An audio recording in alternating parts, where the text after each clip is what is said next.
Dana desa, anggaran miliaran rupiah yang seharusnya menjadi harapan pembangunan.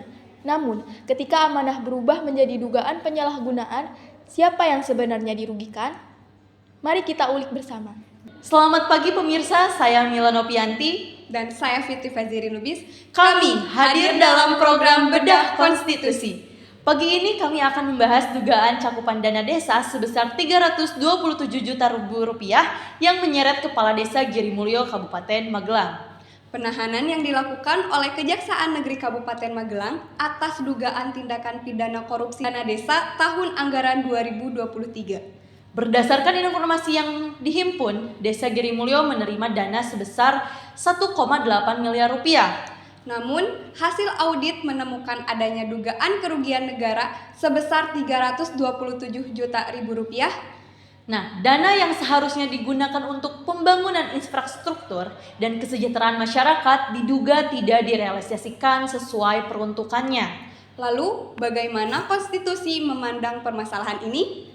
Pada pasal 23 ayat 1 Undang-Undang Dasar Negara Republik Indonesia tahun 1945 menyatakan bahwa keuangan negara harus dikelola secara terbuka dan bertanggung jawab untuk sebesar-besarnya kemakmuran rakyat. Dugaan bantuan dana desa dapat melanggar pasal 3 Undang-Undang Nomor 31 Tahun 1999 atau Undang-Undang Nomor 20 Tahun 2001. Pada pasal tersebut mengatur bahwa setiap orang yang menyalahgunakan kewenangan yang merugikan keuangan negara dapat dipidana penjara hingga 20 tahun.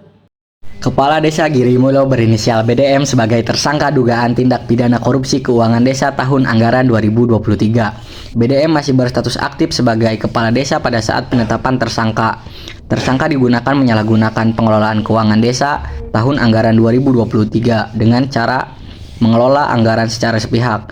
Modus yang digunakan yakni meminta pencairan dana tahap 1 hingga tahap 3 dari bendahara desa tanpa persetujuan yang sah. Penyelidikan sudah dilakukan awal tahun 2025 dari laporan masyarakat sekitar. Tersangka mengaku menggunakan dana tersebut untuk kepentingan pribadi yakni untuk membayar hutang dan pemenuhan kebutuhan sehari-hari. Saat ini tersangka telah diamankan dan ditahan selama 20 hari di Lapas Kota Magelang untuk kepentingan penyidikan lebih lanjut. Tim Kejari Kabupaten Magelang tengah mempersiapkan berkas dakwaan untuk segera dilimpahkan ke Pengadilan Semarang. Dugaan mencakup dana desa bukan hanya persoalan administratif. Kasus ini menyentuh prinsip dasar pengelolaan keuangan negara sebagaimana diatur dalam konstitusi. Lalu bagaimana hukum memandang permasalahan ini? Berikut penjelasan dari Bapak Barlian Juniardi, ahli hukum tata negara.